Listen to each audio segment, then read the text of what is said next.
welcome. This is Business Edge on News Central. I'm Tolulope. Adeleru Balogun. First, as always, the headlines. The World Trade Organization, WTO, has postponed naming a new Director General. World Bank IMF Annual meeting in Marrakesh for 2021 has been postponed till 2022. And don't forget, we'll be wrapping things up on Business Edge with NC4 to watch. We get into conversations right after this.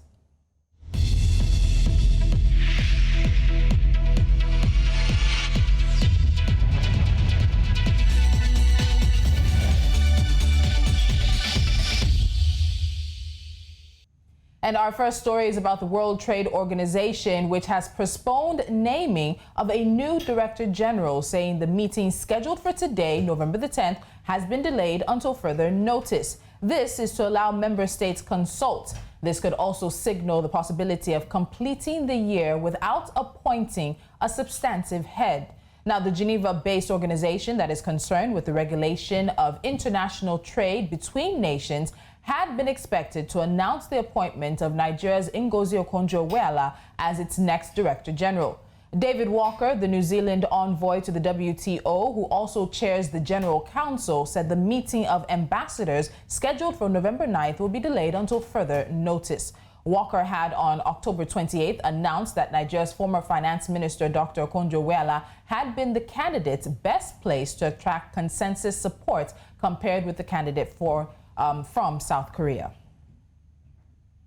So there has, of course, been a lot of reactions in terms of the possibility of Dr. Okonjo-Iweala being announced as the WTO head. And of course, we've seen what happened with Donald Trump and the American vote, let's call it that, basically coming out and about a week or so ago putting a pause to all of that. To discuss this and get into what could possibly be the benefits for Africa for having an African head at the World Trade Organization, I have News Central's researcher AbdulLateef Ahmed joining me. AbdulLateef, welcome to the show. Thank you for having me. I think I'll start with that. Many of us have been very enthusiastic, and Dr. Okonjo-Iweala has been someone who's had a long, storied career working with the World Bank, a minister 2 times in Nigeria, finance minister, also been made the coordinating minister of the economy as well, and now a very prime position at an international organization like the World Trade Organization. First question off the bat, what would be the direct and indirect benefits, do you think, to Africa if an African was named as head of the WTO? Okay, first off, what we should understand is organizations like WTO represent a lot that goes on in the world, and you cannot ask why or how things are done if you are not represented in any way. So it's a pointer that there's acceptance of the participation and the understanding that Africa is a force to reckon with across the world, and therefore someone who is from Africa, or who understands the challenges, in Africa, is able to look at the issues across the world and see what Africa stands to benefit from it. So representation in itself is a good pointer for Africa. And it was a really good race because we had at least 3 African contenders from the overall 8 who were contending to be the next chief of the World Trade Organization, 3 of them from Africa. At a point in time, the front runner in the race was Kenya's Amina Mohammed, who is an experienced diplomat who is serving as the country's cabinet secretary for sports, heritage, and culture. Now, this is also a time where we are expecting to see African voices play louder on the global stage. But Africa also has the AfTA agreements coming into effect. What position, what situation, what way do we think we can marry having an African as head of the WTO and also AfTA kicking into effect in January 2021? It's even in order that we have more representations across, because when you have AfTA, most of the agreements, on AfTA are meant to put Africa at the center stage of global trade and ensure that there's better trade amongst African countries. And therefore, when we have Africans, represented even in WTO, what it means is that there is more synergy. There's a likelihood of more synergy because someone from an African background understands or is able to relate better with the challenges and concerns of African states. So for Africa, it's a win-win, regardless of how it goes in this case, if it had gone to the Kenyan or the Nigerian, as the case may be. Okay, so we also know that Nigeria had at point in time reached out to the US and South Korea when the race got tighter and the candidates were dropping before the US elections. And we also saw what happened about a week and a half ago with President Donald Trump in America and how it sort of really pushed back the decision making. And the WTO is an organization that works on overall consensus. And that was also a big issue that many people needed to understand. But now we're seeing President-elect Joe Biden, and many people believe that he will not look to stand in the way of Dr. Okonjo-Iweala becoming the substantive head of the WTO. So do you think at this point in time, even with a postponement of this meeting, we're likely going to see America falling into line and building the consensus with the rest of those at the WTO? Yeah, the reason for which Okonjo-Iweala has not been picked thus far is political, as the case may be. So we are looking at the dynamics of the recent elections in the United States and the fact that it has reflected the wishes or aspirations of a lot of diverse groups, including especially Africans whose voting was, very, clear in one direction. And therefore, it is likely that with that show of acceptance, or will I say, with the choice that most Africans made or African Americans made, it is likely that Joe Biden would rather support the candidacy of Okonjo-Iweala. Okay, so we know that the WTO for a number of years, especially with the Trump administration, has been a bit hamstrung in really playing its role. It's an organization that sets the rules for global trade and adjudicates in trade disputes between nations. It's also, according to its website, supposed to open trade for the benefit of all. But they've been hamstrung in that. But there's still influence and there's still a voice for the DG, whoever that may be at this point in time. So in terms of the gains for the continent, aside from a diplomatic profile, aside from the fact that no African has headed the World Bank or the IMF, that's always been with the Europeans and rotating with Americans and things like that. How do we also think that this is a possibility of projecting African capacity and diplomatic strength even as well on the international stage? Yeah, so one of the areas of interest is dispute resolution when it comes to contracts between countries and private entities. Africa has been one of the most critical when it comes to dispute resolutions because of the unstable governments over the years. With a stable WTO leadership, for example, it is expected that we'll have better resolution of trade disputes between African heads and African countries and private concerns. So that for me is a major plus, a major shift in this whole process. Okay, let's look a bit more at Okonjo-Iweala's candidacy. We know that trade from the small trader in the markets, especially here on the continent, to those big companies and factories elsewhere, trade is an important driver of Africa's economic prosperity. Dr. Okonjo-Iweala had said, I want to figure out how to get women and youth to benefit more from world trade. Africa is the world's youngest continent. We have the youngest population. And also here on the continent, particularly a country like Nigeria, we heard that there are more women involved in entrepreneur businesses, small scale, small and medium businesses than anywhere else in the world. So she's hitting at two demographics that are very vital to Africa's progress and development. If she was to be named the WTO DG, where do you think her emphasis would lie? What kind of policies or at least drives and influence do we expect her to exert when it comes to women and youth? And we've seen some of that with the head of the African Development Bank, Adesina, how he has really driven financing and loans and money towards women in Africa. So what do we think is going to come from her? More of it will happen because the youthful population is looking to relate, their concerns to people who are active, for example, on social media and highly engaging. She's one of such persons. Even the lady from Kenya, for example, is always active and engaging, young minds. So I see her really engaging young minds with ideas to plow, resources and their dreams into, active enterprise, as the case may be. So that is one area of interest, the youthful demography, and then that of women who are actively looking to move from, the traditional assumptions that women shouldn't be in trade and investment. So that is a key area. Okay, we'll look more to see what happens. It has been postponed indefinitely. There is no announcement as to what happens next, but many are anticipating whatever meetings are held that Dr. Ngozi Okonjo-Iweala of Nigeria will be named the DG. But it doesn't mean it's written in stone. And we know from the small trader who crosses the border several times a month to the consumer who buys an imported item in the market and to someone who has a job in the manufacturing industry, everyone is affected by the rules of trade. We'll be following this story for more developments. We're going to take a quick time out. When we come back, the World Bank and the IMF annual meeting in Marrakesh for 2021 has been postponed. The details of that and what we could be expecting from the meeting that will now hold in 2022. All of that up next, as well as NC4 to watch on Business Edge.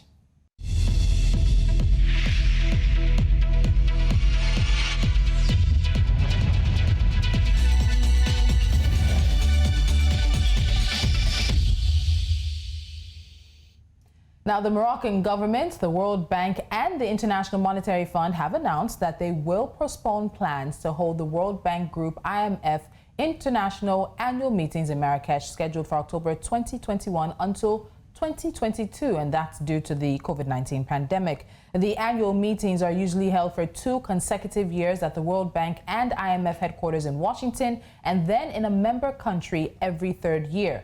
The World Bank and IMF held virtual meetings in April and October this year due to the pandemic. Now, no decision has been made yet on whether the spring 2021 meetings will take place in person or online.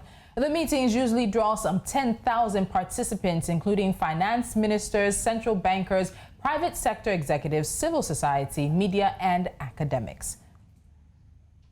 And News Central's researcher AbdulLateef Ahmed is still with me. We're discussing this. Let's quickly go to the very first point. What will this all have as an effect in the long run? Will this have any effect on the on financial assistance to developing nations if there's no meeting at all? Does it pause financial aid, loans? What does it do? Well, a meeting of such high caliber is expected to deliberate on issues that affect some of the poorest countries in the world, some of the wealthiest countries in the world, stability and peace, as the case may be, because these are preconditions for enterprise and business to run smoothly. However, one of the things that may be the outcome of not having the meeting is that Morocco as a country will be at a loss because having close to between 8,000 to 10,000 people coming to a country will have fetched a lot for that country. Especially in the aftermath of Corona. Yeah, exactly. So that is one. And then secondly, because North Africa has been largely unstable,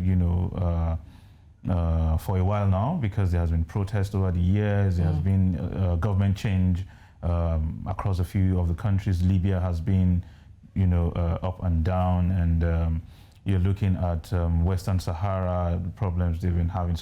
So far, Northern Africa has had some of these challenges, and so if you had a meeting of this magnitude holding, what it will entail is that some of the deliberations may begin to roll out almost immediately, across these regions. So these are some of the areas of concern. Okay, let's also consider the fact that international pharmaceutical company Pfizer announced yesterday that they have a vaccine in play that is 90% effective. This has put them as the front runner in the race for the vaccine for Corona. Their shares yesterday were through the roof. On the other side, you saw the shares for someone like Zoom also drop because the market was reacting to that. So with this vaccine breakthrough and the potential for the vaccine to hit the markets and to get to people anytime from now, could this also start the physical meetings back and sort of push up the timeline from 2022, maybe back to sometime in 2021? Very true, because with the emergence of the vaccine, if tested and seen to be reliable, a lot of people will be able to do more businesses run across countries, fly, so you're talking about tourism, resuming, you're talking about the potentials in Egypt, for example, resuming, you're talking about people being able to travel, without the fear, of contracting coronavirus, as the case may be. So it's bound to shift the lines of trade and the projections of sales and investment, in the next few months. All right, so looking at what could be on the agenda and possibly what should be on the agenda for the World Bank and the IMF, we've seen that driven by the economic fallout from the COVID-19, their projections for growth in sub-Saharan Africa is predicted to fall to negative 3.3% in 2020. And that might likely push sub-Saharan Africa into its first recession in 25 years. So if there is a meeting, if there are virtual meetings, if the timeline is moved up because of the vaccine, what needs to be on the agenda for the IMF or the World Bank, and particularly as it pertains to the African continent?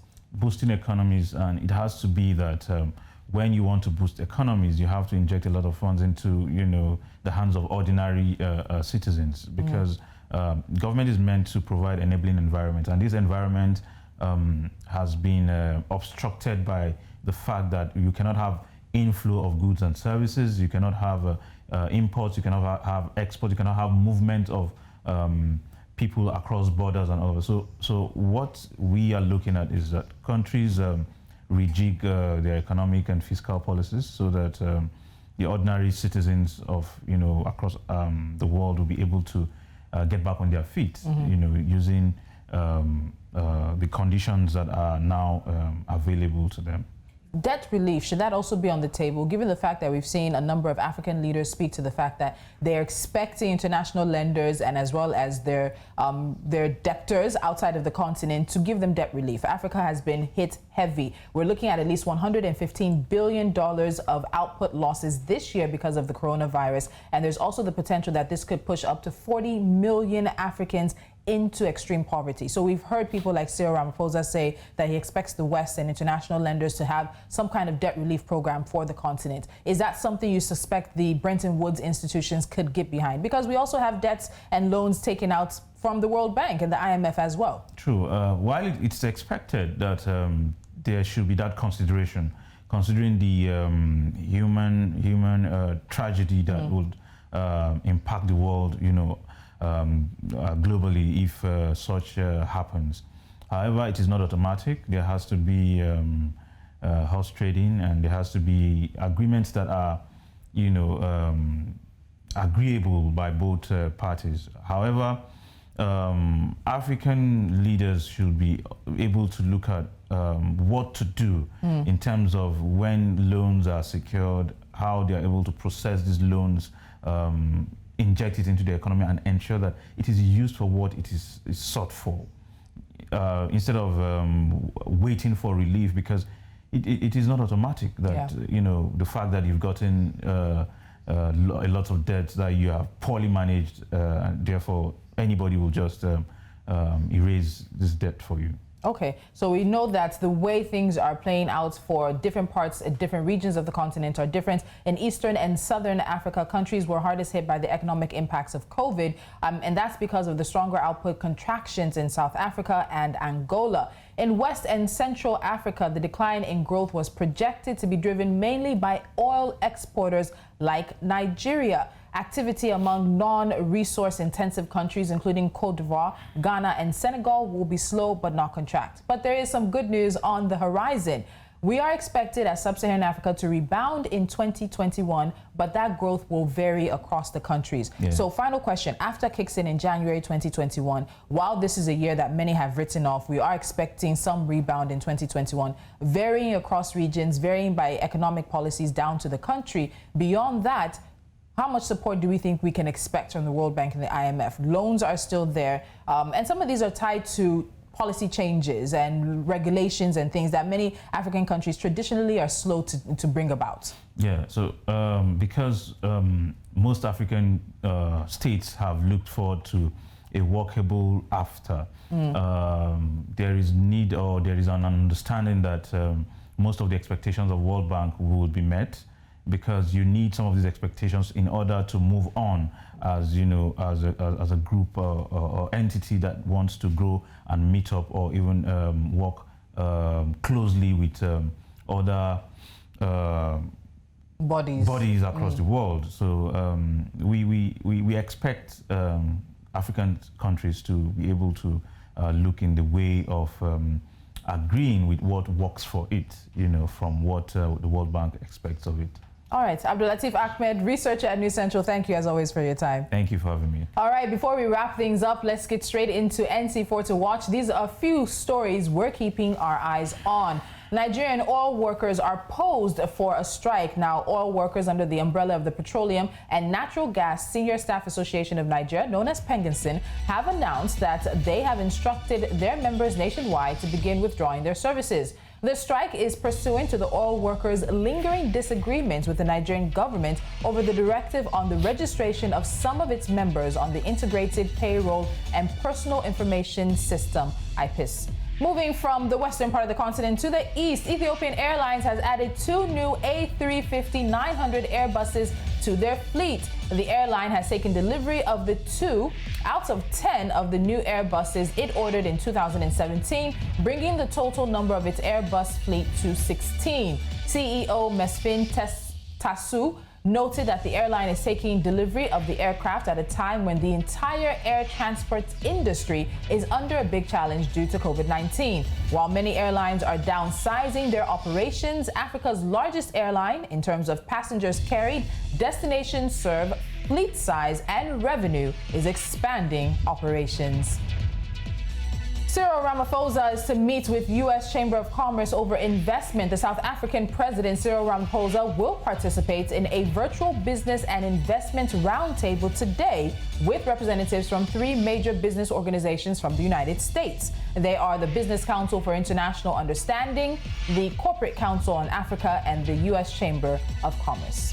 And finally, the African Development Bank, AFDB, in conjunction with Rwanda's Ministry of ICT and Innovation, has signed a $150,000 grant agreement to support the Rwanda Coding Academy. According to Rwanda's Minister of ICT, Paula Ingabire, they will use the funding to acquire computers and furniture, internet connectivity, and organization of career orientation events. And with NC4 to watch, this edition of Business Edge comes to an end. For more business stories from across the continent, head to our website, www.newscentral.africa. I'm Tolulope, Adeleru Balogun. Until next time, have a pleasant day.